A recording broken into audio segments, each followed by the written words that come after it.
Who would have thought that the Mission Impossible movies would be as good as they are? I'll have to be honest here and say that I'm aware that this is based off of a TV show, that the series was big back in the day. It strictly came in only off of the movies. And let's just jump right into what I feel like are the best Mission Impossible movies. We'll start with the bottom, we'll work our way up. Starting the list off at number 7, what I consider the worst Mission Impossible movie is Mission Impossible 2. Now, I think most people would agree that Mission Impossible 2 is at the very bottom. I'd be surprised if somebody else would say different. Granted, I probably like certain things about this movie more so than other people. Matter of fact, I like the Limp Bizkit song being in the movie and on the soundtrack. And the action, this is probably the movie that set the stage and the tone for this level of action in the franchise. Tom Cruise climbing rocks and just doing the crazy stuff that he would go on to do more and more of, driving motorcycles and just doing things that a normal man should not be able to do. I think the love story between Tom Cruise and Thandie Newton is kind of laughable. You don't really care too much about it. You don't really buy it. Dougray Scott, I think, is okay as a villain, but I always find this movie to be almost a blessing in disguise that because this movie went past schedule, he had to drop out from playing Wolverine, and that's how we got Hugh Jackman in the role instead. Wow. How ironic is that? Next up at number 6, the original Mission Impossible from 1996. Now, that's not to say that this movie's bad. In fact, I think this film is enjoyable as far as that twist at the beginning where Tom Cruise's group completely gets wiped out all at once. I remember first time seeing it, it shocked me, especially because one of the members was Emilio Estevez. John Voight being revealed as the real villain, even though he was the head of the operation. I thought that was a great twist. And there's some good moments in this movie, especially for the mid-90s when it came out. Some of the effects, sure, you might say, doesn't hold up, and some of the action's a little janky, but I think this movie is still enjoyable, still a decent watch.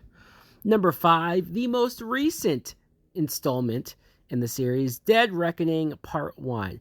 Again, this is not indicative of the movie being bad. I thought this movie was a lot of fun. It had great action. My only issue is, well, there's one story beat of, let's just say, a character being killed off that I did not particularly care for. But I did like the cast. I do like Simon Pegg, Ving Rhames, Rebecca Ferguson, and Tom Cruise as a group, as a unit. Haley Atwell was a great welcoming addition. This movie will probably get better and potentially be even higher on the list once we see part 2, once we see how this ends, how the story ends, how it continues off. At number 4, Ghost Protocol, which was the 4th film. This actually was supposed to be Tom Cruise's last Mission Impossible movie because he said, well, he was getting older and he thought maybe it was time to give this off, hand over the reins to poor Jeremy Renner.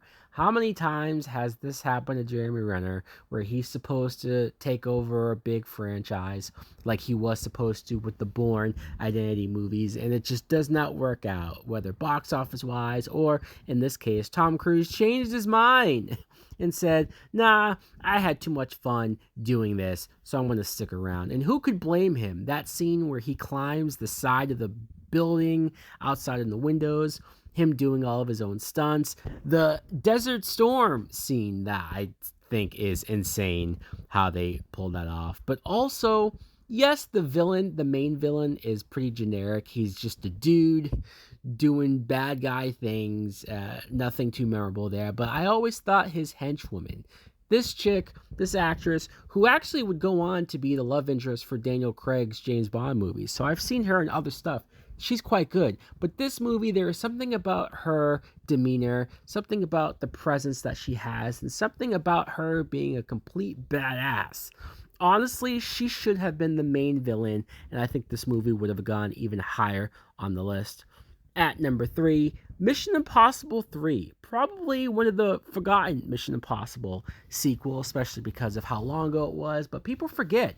After the second film not getting good reviews, after the second film feeling like, all right, maybe there's not a lot of room for this franchise to go, I thought J.J. Abrams came in and brought some new life into the series, making it a lot more political, a lot more espionage, and a lot more unpredictable as far as the plot goes. I think Tom Cruise was in a really interesting position in the story, given his go-between with the Michelle Monaghan character and the Kerry Russell character, and also the main villain.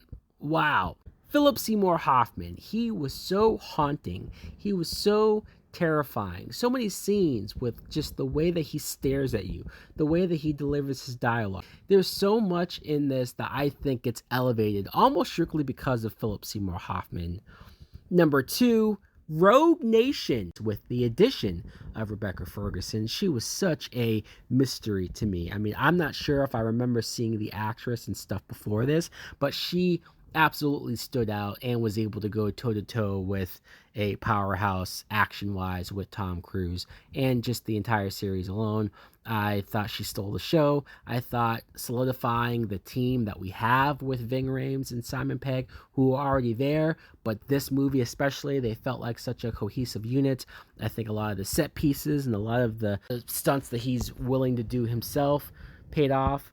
But speaking of stunts and paying off, for my number 1 favorite Mission Impossible movie, I'm going to go with Mission Impossible Fallout. A lot of the stunts and the action and Tom Cruise running and doing everything that we come to know him to do in all of these movies. But him damn near killing himself, him breaking his leg, jumping from roof to roof, and continuing the scene, the shot still being in the movie, that always blows me away. That the dedication will always be prevalent in this film. But also the addition of Henry Cavill. Wow. I think this is one of his better roles, acting-wise. It let him shine. It let him show that he could be a badass, even more so than he was as Superman. But I'm talking about just a guy with an edge, a guy with a little more to him. And you gotta give this movie bonus points for being the almost the single reason why the Justice League movie went to shit, because of the mustache gate, the CGI gate, everything, the drama going on there. But realistically, I thought this movie was a great follow-up, direct sequel from Rogue Nation, continuing that villain and everything that went on there. Also additions like Alec Baldwin and Angela Bassett just filling out, rounding out the crew. I thought this movie paid off in so many ways. I remember going to see this in IMAX, and a lot of these moments, a lot of these sequences just went to a whole new level. So guys, let me know in the comments below, what are some of your favorite Mission Impossible movies? What are some of your least favorite, the worst of the worst? Thanks for watching. Like, comment, subscribe. Later!